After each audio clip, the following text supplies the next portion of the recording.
Nna na-egekwa ọga gị ntị n'okwu. Ihe ọbụla ọ sị gị mee ka ị ga-eme. Achọ nke ịdọla aka gị na-abụ na ntị. Afamefuna. Sir? Izukwana ego m. Hi guys, you're welcome to my YouTube channel. Thanks for coming. We are going to talk Afamefuna, the movie today. For those of you that have seen it, stay right there. For those of you that have not seen it, also stay right there, because this will serve as a reminder and as a teaser for you to rush and see it. For those of us that have seen it, I know that when we finished watching that movie, we had a lot of questions in our head. Why did this happen? Why did that happen? Who was wrong? Who was right? Blah, blah, blah, blah, blah. We want to answer all that in this video. We want to share opinions, ideas, and we want to talk about our favorite characters and our worst characters in the movie. So yeah, let's start. My favorite character in the movie, who was that? Not Afamefuna, because I know most of you would say, oh, Afamefuna is my favorite character. Oh, Afamefuna. Afamefuna is not my favorite character. My favorite character had quite a good number of favorite characters. My favorite character was Odogu. Yes, he's my favorite character, even though he was one of the main causes of what happened in that movie. But yeah, I wouldn't deny that his character to me was awesome.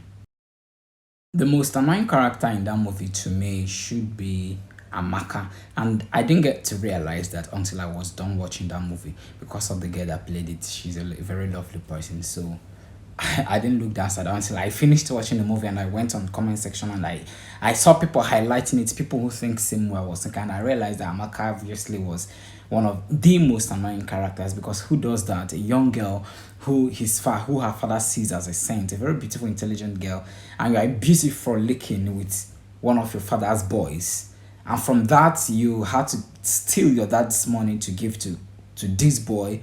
And even at that, in the long run, this person you've seen that he clearly doesn't have good intentions for you, he clearly doesn't want to marry you, you're still following him around, and then on a certain day you are going to get closure for something, and he landed on your pants, and from there you got pregnant and you are unaware that you are pregnant. Who does that? Amaka.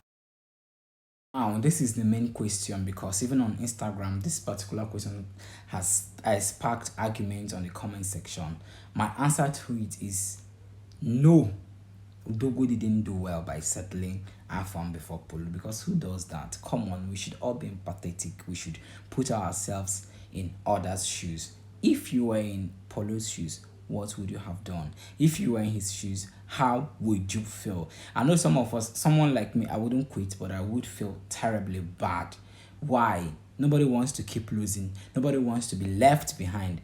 We always want to win and win and win, and then see that happen was a very violation of expectation, a huge violation of expectation to him.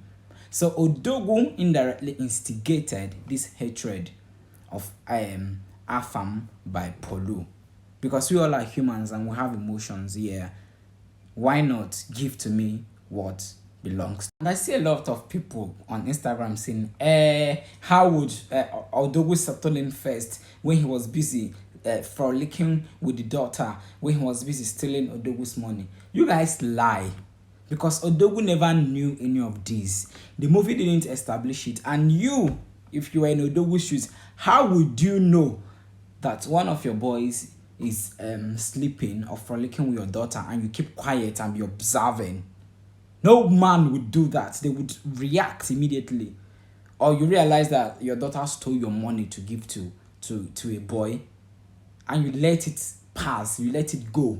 That is a lie. Nobody would do that. So Odogu never ever knew that this was what was happening. So why wouldn't he settle Polo that came before Afam, when he hasn't like really done something evidently bad to him? He's been trying his best as well. Only legit explanation to what happened to Polo was, in the case of God or the universe, how the universe or how God works. Because when he came to this place, the Oga told him, do not look at women, do not take my money, do not do that, do not do that. But he was doing all of that secretly. And even though the Oga doesn't know, because I'm quite sure, because the movie they established that the Oga knew any of these. So in the Oga's part, he was wrong for having hijacked Polo's efforts and all that. But this is just the universe manifesting and playing out how it should be. Afam played accordingly. Afam was error free, while the other person wasn't. So why not? The universe has to settle he who was error free, he who was upright, he who was more dedicated than the other. So this is just the only explanation I could get from the movie.